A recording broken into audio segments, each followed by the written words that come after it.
How many times have we watched the Formula One race and just couldn't understand why a team made a certain strategic decision? Why did they keep someone out on the track longer than what seemed right to us sitting here on the couch? Why did they pit too early? Why didn't they put on soft tires at the end of the race, like what actually happened with Max Verstappen in the final laps of the Spanish Grand Prix, now in 2025? This year, Brazil is back on the grid.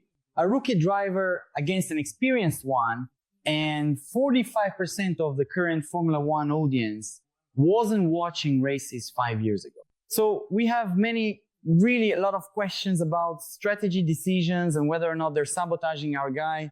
So today we're going to talk about strategy, show their build, how they're planned, and what leads to certain decisions in a very simplified, educational way, practically or actually drawing it out on the screen. That's what we're going to talk about today on Splash and Go, the basics of a Formula One team strategy. Let's go.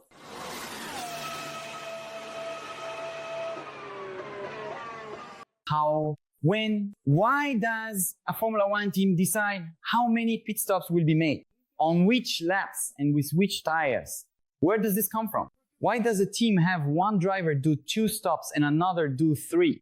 Are those guys as sober just asking ChatGPT, artificial intelligence, to draw it up something we could probably do better from home? How can we be sure they know what they're doing? Well, let's start. This is always a genuine, honest invitation from the heart that I extend to you, assuming that there are intelligent, professional people dedicated exclusively to. And that, in theory, it's very difficult, probably harder than winning the lottery for us from the outside, and without access to all the information, to know better than they do what's best for them. But we'll take a closer look at that part. First, let's go over the rules. Formula One has 3 tire compounds available, which aren't always the same, but are marked the stripe on the outside of the tire in the same way. Every weekend, there are 3 compounds: hard, medium, and soft.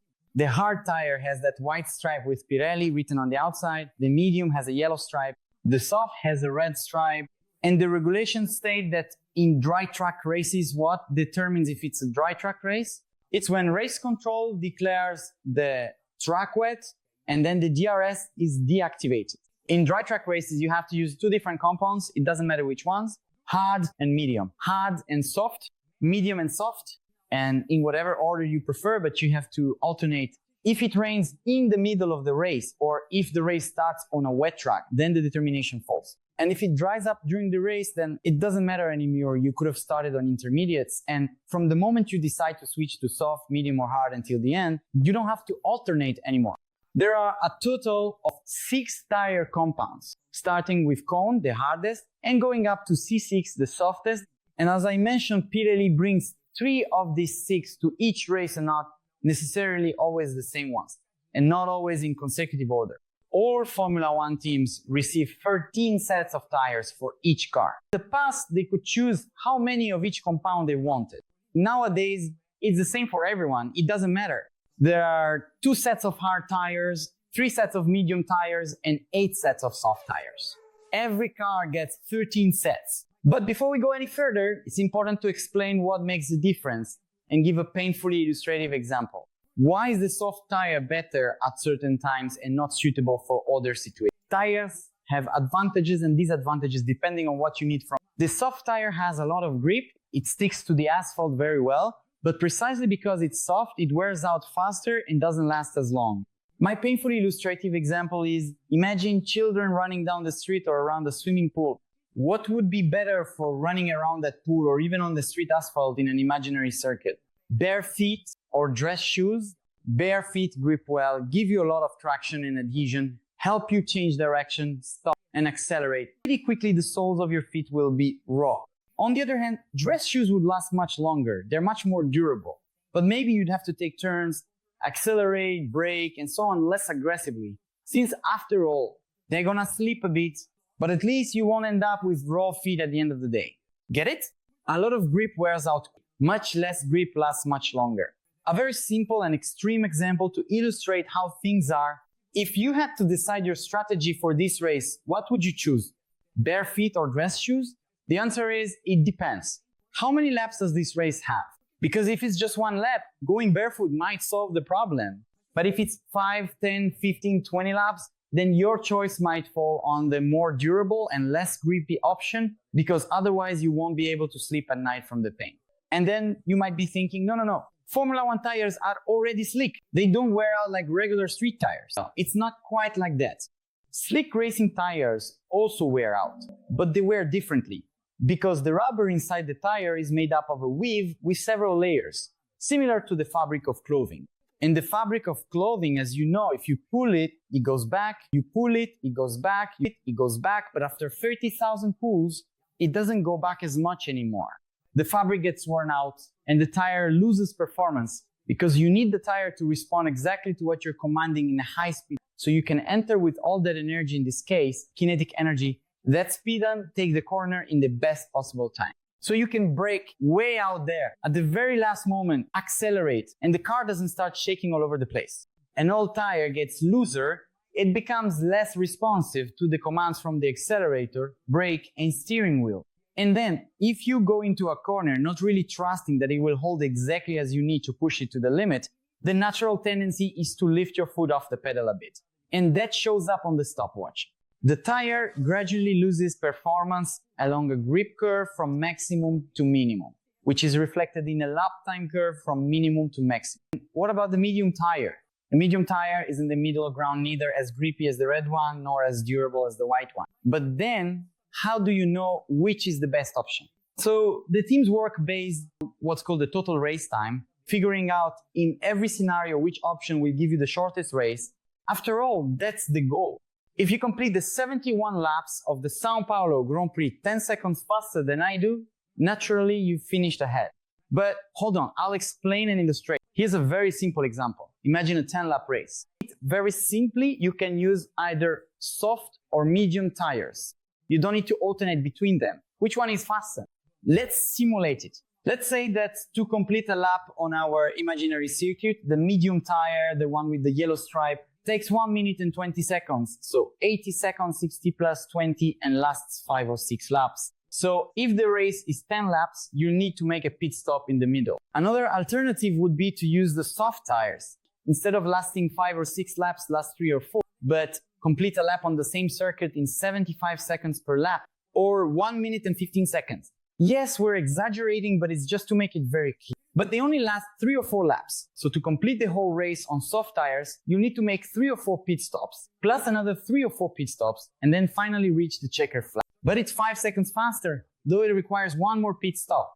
In both cases, we're gonna use, and the teams do this, to a standard pit stop time, which includes entry, the stop itself, and exit, totaling 25 seconds. Because yes, a good pit stop also makes a difference, but we'll get to that later. So in our comparison, we have 5 laps on medium tires, a pit stop, 25 seconds, and the last 5 laps, checkered flag. Soft tires, as we mentioned, 3 or 4 pit stops, 25 seconds each, 3 or 4 pit stops, another 25 seconds, and then you go all the way to the checkered flag. How do you know which one is better? Simple, you just add it up. In the past, teams used to do this with pen and paper, calculators, and so on. Today, they use sophisticated simulation models, even with artificial intelligence, to calculate in real time what your car and everyone else's are doing. But as I said, let's leave that part for the end because it gets pretty complex. Here, to make it very clear, we'll line everything up in columns so we can see which option is the fastest. Doing the math, 10 laps at 80 seconds each. So 800 seconds and 1 pit stop for the medium tire. So the total is easy, 825 seconds for your total race time. Now, with the soft tires, we have 10 times 75 seconds per lap, so 750 seconds plus 2 pit stops, 25 seconds. And the result, 800 seconds in total. Despite 2 pit stops, you finish 25 seconds ahead.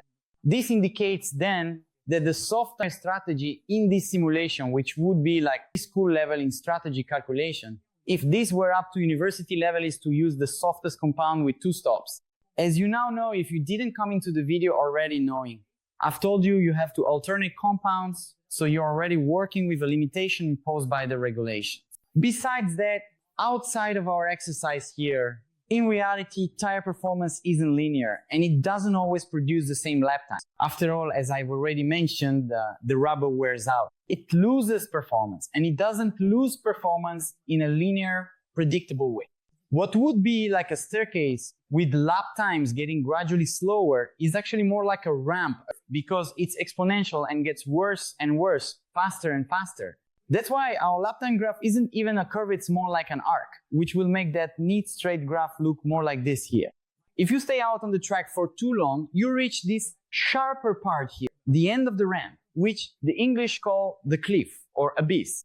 That's the moment when performance plummets and lap times skyrocket. At that point, staying on the track is suicide unless you know something that no one else does. For example, there's a spectacular rainstorm coming on the horizon and no one else sees it or has taken it into account. Or maybe it's worth staying out longer, continue to lose time on track because later I'll make up for it during a pit stop. But you'll also agree with me that this only makes sense because if you stay out for too long, the time you would have saved by stopping, you've already lost by running slower and losing time on the clock. But yes, there are other reasons, and we'll talk about them, that can justify keeping a car out on track longer or stopping earlier. We'll get to that. By breaking it down like this, it's easier to see the tire wear curve, erasing the lower part and leaving only what gets added. This part above the line is the amount of time tire wear is going to cost you. As the laps go by, this keeps increasing. But of course, this wear curve will change with hundreds, dozens, thousands, maybe even millions of other factors. For example, the type of asphalt. Smoother asphalt eats up less rubber than more abrasive surfaces, like at Interlagos or in Bahrain. The heat on that day, which sometimes is more than you estimated, you were simulating tire wear based on Friday and Saturday temperatures, and suddenly you get caught off guard with a lot of heat on Sunday, or even with a lot of cold, because the cold can also be a problem. Sometimes low temperatures make it harder for the tire to reach its ideal operating temperature. And then, even without much heat, it also wears out faster. At those times, drivers use the flank that it's hard to fire up, to start, to trigger, to get the tire working. Of course, it also depends on how the car is built. Some cars have characteristics that are more demanding on the tires, others less so. And then there's the human factor. Some drivers have a driving style that's gentler on the tires. Since the driver is required by rule to alternate compounds, you can figure out what's coming next when he repeats a compound. Because if a driver uses soft, you know he'll have to make at least one more pit stop to put on a medium or a hard tire. Unless he sees a big rainstorm coming in the sky, because when it rains, as we mentioned at the beginning, that requirement is dropped. But now that we've done that basic simulation, let's move on to something more complex, taking into account this requirement to alternate. And this time, let's do a 20-lap simulation. Let's suppose a conservative strategy. Start on soft tires, pit stop on lap 6, switch to hards, put on the white striped tires, and go with them until the end. We know the hard tires are much slower, but they can get you to the end with just one stop. The other car starts the same way, also on soft tires, makes a pit stop on lap 6, but instead of switching to hards, puts on mediums. Then it makes another stop, puts on another set of much faster soft tires, and goes with them until the end. The second strategy puts you in a window where you're faster than your opponent 70% of the time, but you pay the price and take on the risk of one more pit stop. You take the risk, and you know why pit stops are always a bit of a gamble. While your buddy stops just once, takes the lead, and pulls away, you have to stop again and start chasing hard. You have to close the gap, catch up, and overtake. In comparison, our top strategy totals 857 seconds, while the bottom one, with 2 pit stops, comes to 864. So it seems logical to choose the first one. You win the race with a 7-second advantage. Well, things aren't that simple. They never are. Because this race could take place at a time and place with unstable weather on that particular track. The weather could turn, a safety car might come out. Putting on hard tires to go until the end could be a risky strategy. You spend a long time on track, needing everyone else to make their pit stops so you can regain the lead. And if it rains or there's a safety car, to avoid getting caught out, you have to hit again. Because there's no point staying in front if everyone bunched up by the safety comes out on fresh tires, your lead will disappear in no time. Those who put on hard tires usually either really hope for a safety car and trust that it will happen so. They want to stay out on track for a long time waiting though, they don't want to see it at all. Not even if it were made of gold, because after all, they're paying a high price, losing performance, staying out on track, and hoping their rivals will pit. Another thing to consider, which greatly affects tire wear, is the amount of fuel you have on board. Remember that nowadays there's no more refueling in Formula One. So all the fuel you need to complete the race has to be in the car before the start. As the weight drops, you get faster and you also go easier on the tires because of that. Therefore, 10 laps on soft tires at the beginning are very different from 10 laps on soft tires at the end when the car is lighter. The car's weight decreases as fuel is consumed, but even that doesn't happen in a linear way. Why? Because there's a certain amount of fuel management, sometimes more aggressive, sometimes more conservative. Some teams go out on track with less fuel than is needed to finish the race. Why?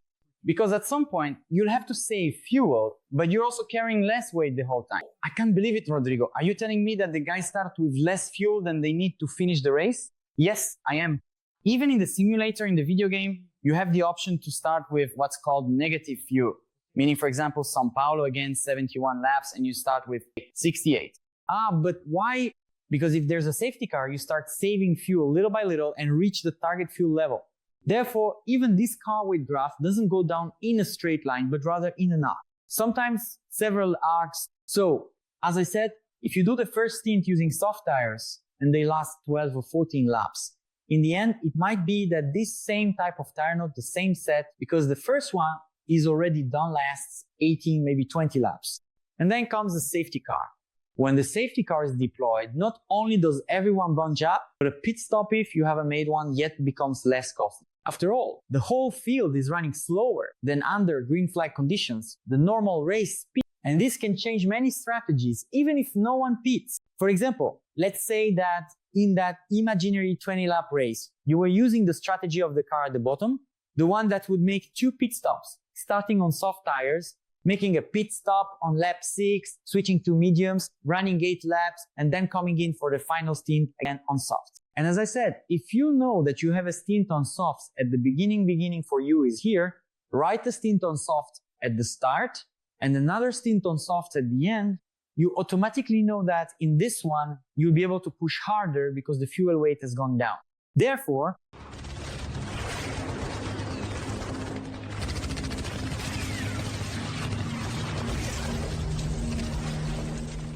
you could even try to extend that middle stint on mediums by a lap or 2 to gain even more of an advantage, is the so-called tire delta, which we'll discuss in detail, and then come in for 3 or 4 insanely faster laps to try to catch the guy in front. It's a gamble, and for example, if you've already made that second pit stop and then a safety car comes out, you stay out on track, and someone back in Brazil in the comments section will say, why didn't he pit? Because now he's betting on staying in front and trying to hold everyone off, which will depend on the track.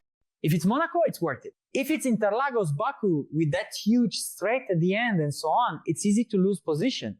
Pitting under the safety car, however, is almost always an advantage because you need to pit right away. Since after everyone bunches up, the whole line goes by at once and you drop to the back. When it comes to making a strategy, the team always thinks about plans A, B, and C for each phase because the safety car might come out now or after 10 laps or after 20, 30 or 5 laps from the end. Everything has to be considered. That's why nowadays it's very useful to use artificial intelligence to simulate millions of possibilities. You always keep the windows in mind. If the safety car comes out from this point on, it's one thing. If it comes out later, it's another, and so on. As I mentioned, there are other factors. If rain is forecast, the sky is black, but the track is dry. It makes no sense to start on hard tires, which are bad for traction at the start and pay that high price. Everyone else will go with softs and the rain will come and everyone will have to. There's always a but. This can turn out the opposite way because the rain might take longer to arrive.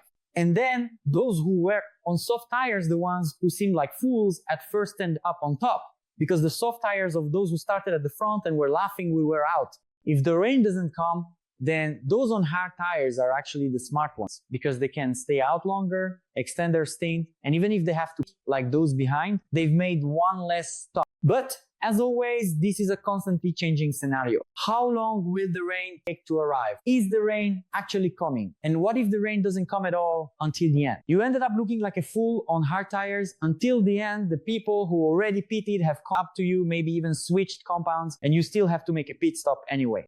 Another important thing to take into consideration, of course, is that all these scenarios depend on which track we're talking about, because there are tracks and there are tracks. Interlagos, Baku, Montreal, it's easy to overtake. But in Monaco and Singapore, for example, whoever is in front can end up benefiting even with slower tires. For example, remember at the Hungaroring in 2021, when Esteban Ocon was leading, Hamilton was coming up with fresher tires, closing the gap, but for the strategy to work and for him to get to the front, overtake Vettel for second and Ocon for first, he needed to pass a lot of people and not lose time in any of those moves. And then, along the way, he ran into Fernando Alonso, who at that point was his Alpine teammate. And the guy in front who made the maneuver as difficult as possible, even knowing that at some point he would lose the position. Because after all, by doing that, he was giving Ocon a better chance to win the race. And that's exactly what happened. Besides that, of course, you have to keep your eyes open because you can get so focused on pulling off an undercut or not getting undercut by one guy and forget about the rest. There are 18 others. You, him, too, and the other 18. So it's a scenario that's insanely dynamic and constantly changing. Opponents can even become a problem for your strategy, especially if it's very tight. As I mentioned, any little bit of time lost making an overtake can be costly, but that's not all. Because, for example, if too early, there's a chance you'll end up on track with people who are extending their stints and they're not back markers, they're ahead of you on track and don't have to let you by. They don't have to, and if they can avoid it, they won't. There's also the risk, for example, if you're running further back, of making a pit stop and knowing you come back in front of the leaders or having to pit to avoid being caught by them, because yielding under a blue flag costs time. Anyone who's played on a video game or simulator knows this well. You have to let them pass. And because of that, you have to lift off the throttle, not take the best racing line, and your lap time goes up. Meanwhile, your rival, who already pitted earlier to avoid the leaders, is on fresh tires, making gains, and you get screwed. There's yet another complicated scenario when you take into account rivals or sometimes drivers who aren't your direct competitors. For example, you're in second place driving a McLaren, looking good, you pit, but then a car from the back, an Alpine that you had already lapped, so it's behind, you also pit on the same lap. For some reason, their pit stop was faster. When you're about to leave, they're coming through. The team has to hold you back, even if it's just for a second. Your battle with the guy in front is close enough that this 1 second makes a difference. An opponent who wasn't even really your rival ends up hurting your race. All of this has to be taken into account in a constantly changing and dynamic scenario. A clear and concrete example of this happened at the Spanish Grand Prix. Alonso was ahead of Bortoleto when the leaders, Piastri and Norris, started catching up to the Brazilian, and Aston Martin quickly called the Spaniard in. Why? Because of that, Bortoleto had to let both McLarens that were ahead pass, lost time in the process, while Alonso had already gotten out of that situation, pitted for fresh tires further back, and was coming in faster. Aha! The smoking gun. Are they sabotaging our boy? I get flack here every other week for always trying to keep things grounded. Like, look, who really has more data to make these decisions? Us here at home, or them at the trackside, watching what all the other cars are doing. And it's not just one person deciding the strategy there on the pit wall in all that noise. There are people at the factory monitoring in real time the data from all the cars and, as I said, mapping out these scenarios. And I'll give you some practical examples. This thing I mentioned about Alonso pitting earlier and driving faster is what's called, you've probably heard, the undercut. Undercut in English means to cut underneath, or in this case, to pit earlier, put on fresh tires, and drive faster while your opponent's tires are worn out. This creates a performance gap that can put you ahead once both drivers have made their pit stops. Imagine you have two direct rivals in a race, both at the front, let's say, Piastri and Norris, two McLarens, the two best cars, and to avoid either of them claiming the team is favoring one over the other, they're on practically identical or very similar strategies. Both started on soft tires, planned to switch to mediums, and then make another pit stop to go back to. Everything is the same for everyone. The only thing that changes is the lap they pit on, because you can't stop both at the same time without losing time. I mean, you could, but they'd have to be spaced out enough so they don't stack up in the pit lane. But then the driver in second sees that he has more pace. He thinks, if I could get past him, I'd be able to go faster. So seeing that he has more pace, but the guy in front isn't going to let him by, and it's not such an easy track to overtake on, what does he think? Pit earlier, get fresh tires, go faster, he stays out, and I come out ahead. How does that work? Well, we know from the data that newer tires work better. Just compare the lap time chart here and you'll see the difference. Running 2 seconds behind your opponent, you're stuck at their pace, dealing with turbulence, wearing out your tires for nothing. You show yourself, open the DRS, get onto the straight, but still can't get past. At the end of the tire's life, your opponent is no longer doing those 75-second laps that the soft tire gives you, but rather 76.5. A second and a half slower per. So you put on new tires, and in theory, you're a second and a half faster per lap. And if he stays out for 2 more laps, you catch up those 2 seconds you were behind and come back out a lap ahead. 1.5 plus 1.5 equals 3, and now you're in the lead. But then, why don't you just send your resume to a Formula 1 team and become a strategist? Because it's not that simple. There's always a downside, which in this case is that you pitted earlier. And the race has the same number of laps for everyone. So at the end, whoever is behind will have newer tires, and sometimes will have spent more time on the track taking these into account to have the so-called delta. What is delta? Delta means difference. So if you have a delta of 3 or 4 laps, it means your tire is 3 or 4 laps newer or older than your opponent's. And then whoever stopped earlier may have a short blanket to cover the same distance until the end, and then they will have to. The teams always calculate this, and that could be the reason for keeping a driver out on track. Sometimes the driver stays out on track turning slower laps because it makes up for what they'll gain at the end with a newer, softer tire, for example, to make it worthwhile. But of course, there's a problem. Making those overtakes. Stopping earlier then is the undercut cutting underneath. Simple. And stopping later? Stopping later? The overcut cutting over the top. But Rodrigo, if performance only gets worse, why would I be dumb enough to stay out on track long? It turns out that in some situations, it can make sense to stay out on. For example, if it's very cold or if you combine cold with a wet track. This happened, if I'm not mistaken, at the Turkish Grand Prix in 2021 maybe, or 2020, when the track was wet and it was so cold that even those who made a pit stop with newer tires performed so poorly at the start of the tire's life until the temperature came up that nobody wanted to stop, it wasn't worth it, and almost no one pitted. Another example of an overcut, which I think I already mentioned earlier, is when I keep extending my stint because rain is coming. But this is a temporary situation because after all, you end up spending so much time on track, struggling with old tires, that those who have already pitted catch up to you and you lose the advantage for a rain that sometimes doesn't even come. This scenario, as I mentioned, is entirely dynamic. You start the race with an initial plan, but things start to happen. Car races are complicated things, and there are 20 moving parts in this case, moving at 300 kilometers per hour, making decisions, making mistakes. Someone breaks down, someone crashes. And now, let's look at some practical examples to make this more concrete. The Emilia-Romagna Grand Prix a few weeks ago at Imola, Sauber called Gabriel Bortoleto in earlier, and the internet went into meltdown. Why did that happen? Because tires also have phases in their lifespan and can signal something to the team that isn't necessarily fine. Gabriel spoke to the team over the radio, and they thought the rubber was already shot. But other drivers experienced the same thing and chose to wait, to take the risk. And after that tough phase with the tires, the so-called graining, those little noodles hit. Soon everything was fine, and those who stayed out on track didn't have any more problems. Gabriel stopped, but do you know who else stopped? McLaren's Oscar Piastri. Look at that. After that, he did a longer middle stint, made his second pit stop, and was set to go to the end. But then there was a safety car. Kimi Antonelli broke his Mercedes coming out of the Tosacco. Bortoleto had already pitted. Those who were ahead of him and were going to pay the price, those 25 seconds, and a pit stop ended up paying less. Why? Because under the safety car, making a pit stop is cheaper. And then he got screwed. That's why I'll keep saying it forever. It's reckless. It's irresponsible. It's almost childish to say that the team hurt the guy. They were doing the best they could at that moment with the information they had. How could they have known that Antonelli was going to break down? Unless it's a case where you know someone is going to break down or crash. Another controversial example, and considered by many people in the dark corners as an obvious manipulation, Interlagos 2008. Timo Glock was a Toyota driver, completely uninvolved in the championship battle between Felipe Massa and Lewis Hamilton. Ferrari versus McLaren. Glock started in 9th position, track Massa on pole. After 7 or 8 laps, it was already clear that a pit stop was needed.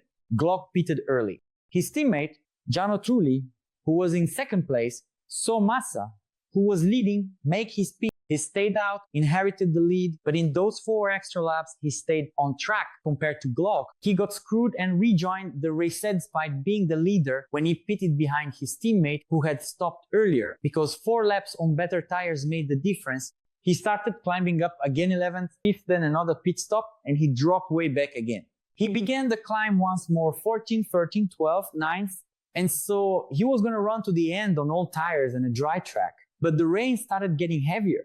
Massa pitted, Hamilton pitted, Vettel pitted, everyone pitted except 𝑘𝙤𝙤. So what happened then? He had gained those positions and was in 4th place when he was caught by Sebastian Vettel and Lewis Hamilton at the last corner of the last lap of the last race, in a strategy that failed by just 700 meters the distance from the Yunsan corner to the finish line up there. But of course, there are those who spin the story that a driver from a midfield team fighting for points, who was having a great race and was going to finish 4th after starting from 9th, lifted off the throttle to harm a Brazilian because he was a German working for a Japanese team, but supposedly wanting to help Mercedes, which was an engine supplier and partner of McLaren. In short, if you want, you can find a conspiracy theory in everything. Nowadays, it's a nightmare to put together a strategy because after the Ferrari era with Ross Brawn and Michael Schumacher in the 2000s, everyone realized that this strategy business was no joke. Well executed, it was possible to win races with 1, 2, 3, or even 4 pit stops, just like they did. With computing, artificial intelligence, and of course, quick decision making, a lot can be done in the blink of an eye. And in the end, the winner is the one who doesn't slip up or who slips up the least. Did you like it? That's right. I told you, strategies are complicated things, but they're fascinating. And what I will always keep saying, even if I get criticized, even if I get attacked, is that we have to respect the drivers and everyone who works on the teams. It's really arrogant of us to think from here that we would do a better job than those who are 100% focused on it, working with thousands of data points at their disposal. But anyway, that's just my opinion.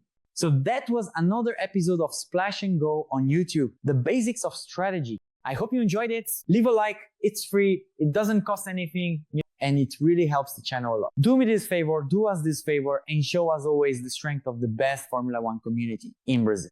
An engagement powerhouse every time. Ask for likes, comments, hype, you all flood in. And we have more of these indicators than channels with 10 or 15 times our number of subscribers. That gives me a huge boost to keep chasing after sponsors who get us prizes to give away to our subscribers who support us. You remember any great strategy that was carried out that I didn't mention here? Or any big blunder? Leave a comment down below, tell us where you're watching from, drop any emoji you like.